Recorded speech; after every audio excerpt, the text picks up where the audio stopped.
So if you're struggling with anxiety, you may be noticing that you're not actually anxious a lot of times, and yet you're still feeling symptoms. You still may be feeling disconnected. You may still be feeling derealized, depersonalized. You may be getting physical symptoms. You may be getting brain fog, and you're like, but I'm not feeling anxious. So why is this happening? And when that happens, it's really easy to think that you have something else. Well, I'm gonna share with you in this video why that happens, and more importantly, how to make these symptoms go away long term.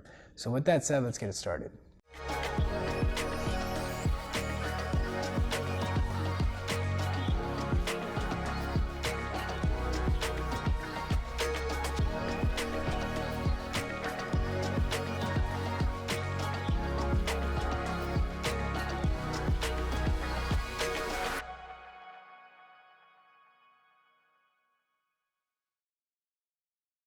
Now, before I get started, I'd highly recommend, if you like this video, give it a thumbs up, subscribe, turn on the bell notification. It helps the channel out a great deal and it allows me to keep making great, valuable content for you.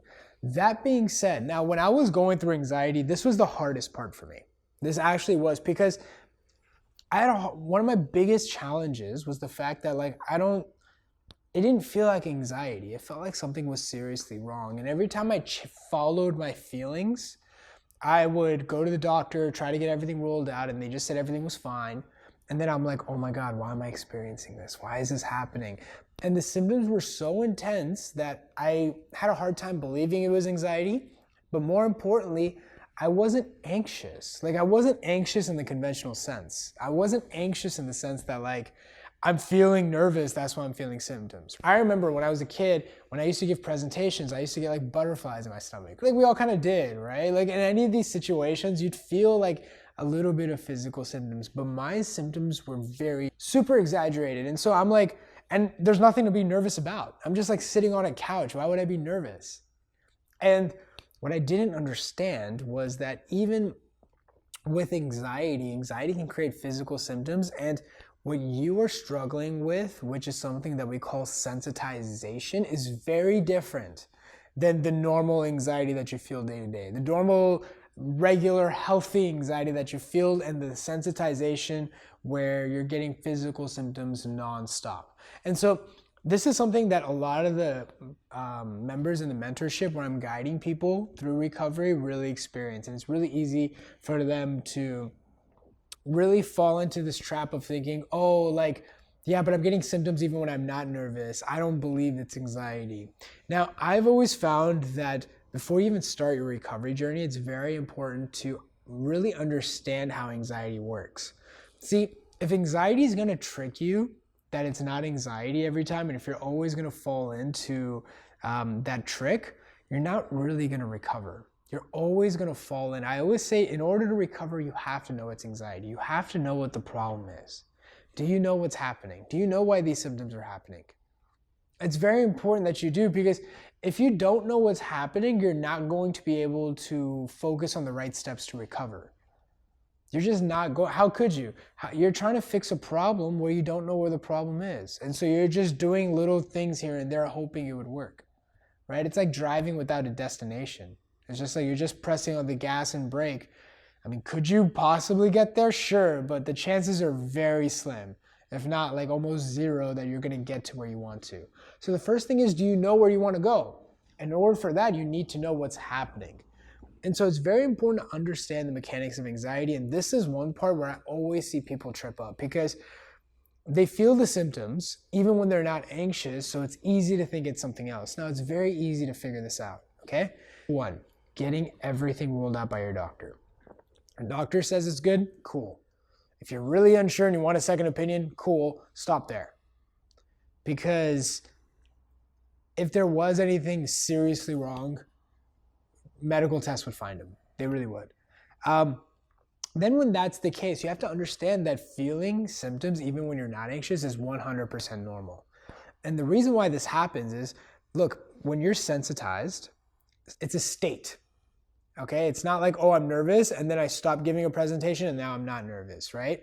Because if you're feeling symptoms even in situations that aren't really anxiety provoking per se, you may be getting in your house.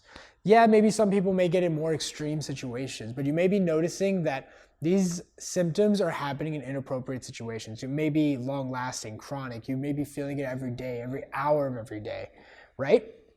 And so you have to understand it's based on your nervous system becoming sensitized. So it's not the same thing as, oh, well, I'm not giving a presentation, but I'm still feeling these symptoms, so it's not anxiety. You have to broaden your understanding of anxiety. Okay, anxiety not just as an emotion, but anxiety as a state.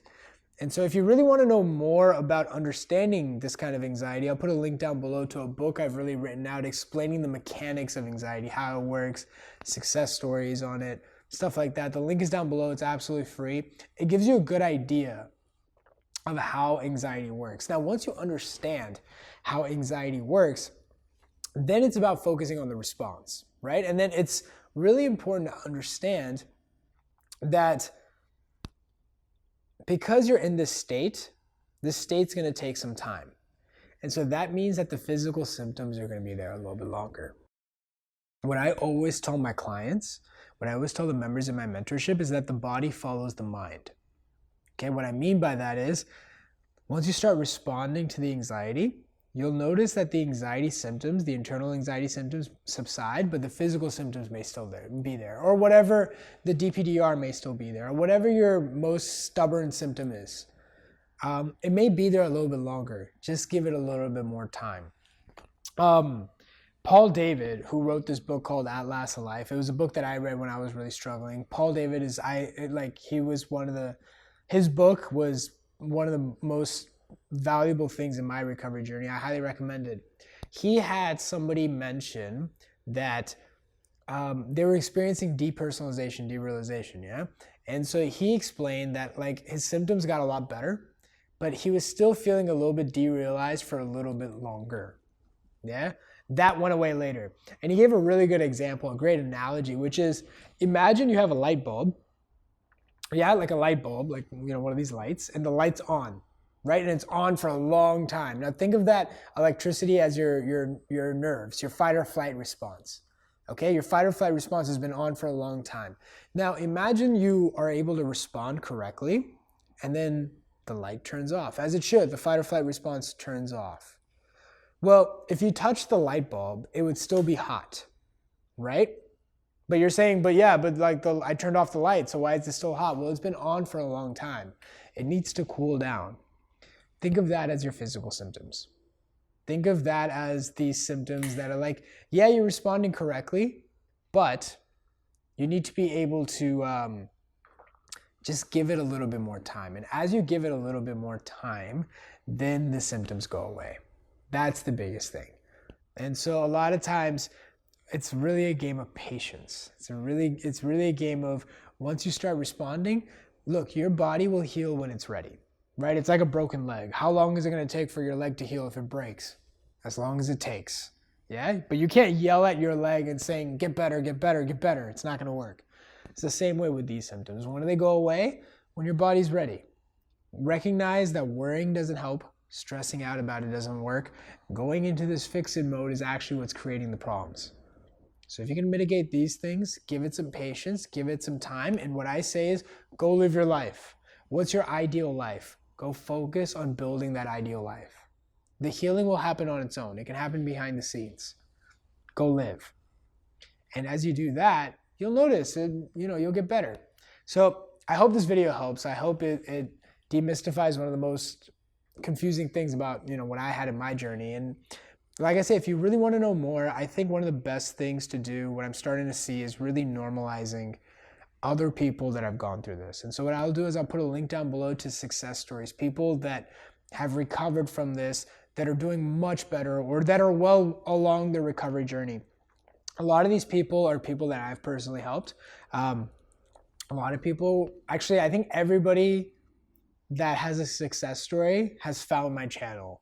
And which is amazing, and has gotten better. A lot of them are actually coaches now in my mentorship where we're guiding people to recovery. And so I would highly recommend, check out those videos. Tell me, who is somebody that you really resonate with? What are some of the symptoms they were experiencing that you thought you were so unique that you realize, oh my God, other people were experiencing this too, and now they're not. And if they're not, maybe you won't be able to as well. you won't be experiencing those symptoms. And I guarantee if you focus on the right steps, you won't experience it long term. So I hope this video helps. I'll see you in the next one.